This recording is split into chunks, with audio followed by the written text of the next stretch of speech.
اگر آپ 8 دن کے سفر پر نکلیں اور کسی وجہ سے سفر 9 ماہ میں تبدیل ہو جائے تو یہ تصور خوف میں مبتلا کرنے کے لیے کافی ہے۔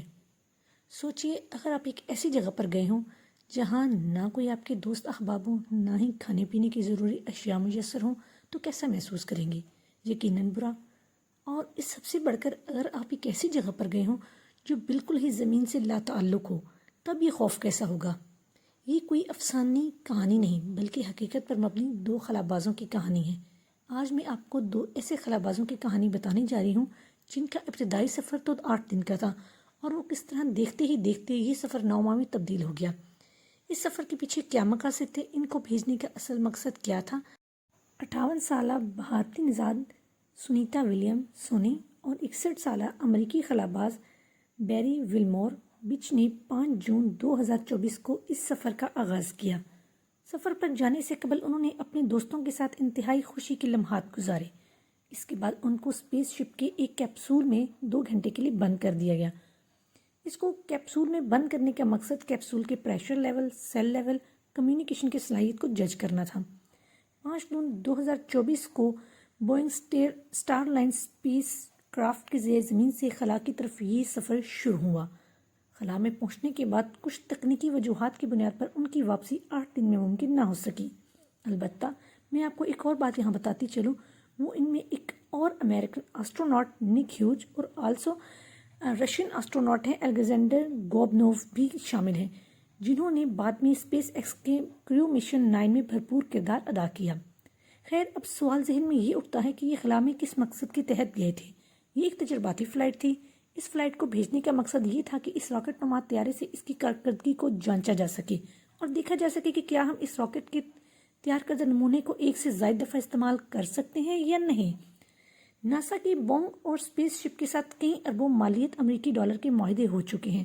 ناسا کے بونگ کے ساتھ 4.2 ارب امریکی ڈالر کے معاہدے ہوئے ہیں، جبکہ اسپیس ایکس کے ساتھ 2.6 ارب امریکی ڈالر کے معاہدے بھی ہوئے ہیں۔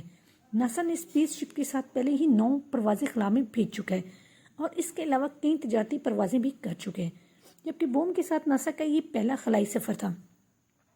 اور انٹرسٹنگ بات میں آپ کو ایک اور بتاؤں، ناسا نے اگست 2024 میں دونوں خلابازوں کے اسپیس اسٹیشن پر قیام کے بڑھانے کا اعلان کیا تھا۔ ناسا نے دنیا کو بتایا کہ یہ دونوں خلاباز 20 فروری 2025 کو واپس آئیں گے۔ اس سلسلے میں ستمبر خلاباز فلوریڈا کے ساحل پر اپنے خلائی سفر کے اختتام پر اترتے ہیں، جو کہ 17 گھنٹے کی طویل مسافت پر مشتمل تھا۔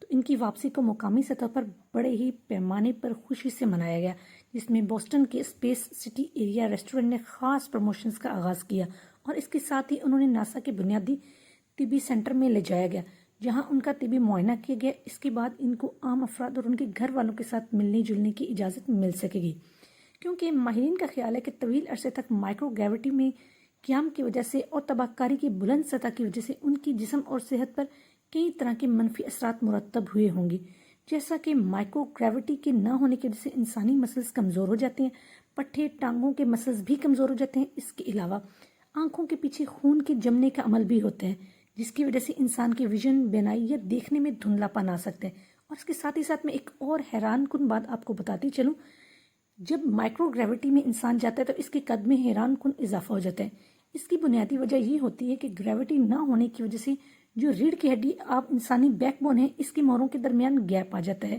اور یہ ٹیل تھوڑی سی بڑی محسوس ہونے لگتی ہے۔ جب یہ وقتی طور پہ بڑی ہو جاتی ہے تو انسان کو لگتا ہے کہ میرا قد شاید بڑا ہو گیا ہے، لیکن جو ہی انسان عام انسانوں کی زندگی میں واپس زمین پر آتا ہے تو اسے کئی طرح کے مسائل کا سامنا کرنا پڑتا ہے۔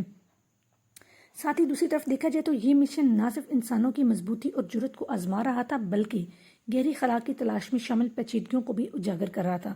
سنیتا اور بچ کا یہ سفر ہمارے اجتماعی علم میں اضافہ کرتا ہے، جو آئندہ آنے والی نسلوں کے خلا کے دریافت کے لیے راہ ہموار کرتا ہے۔ امید ہے یہ آج کا انٹرسٹنگ ویڈیو آپ کو بہت اچھی لگی ہوگی۔ اگر اچھی لگی تو اس ویڈیو کا لائک ضرور کیجیے گا اور ہمارے چینل کو بھی سبسکرائب ضرور کیجیے گا۔ اگلی ویڈیو تک کے لیے اللہ حافظ اور اپنا بہت سا خیال رکھیے گا۔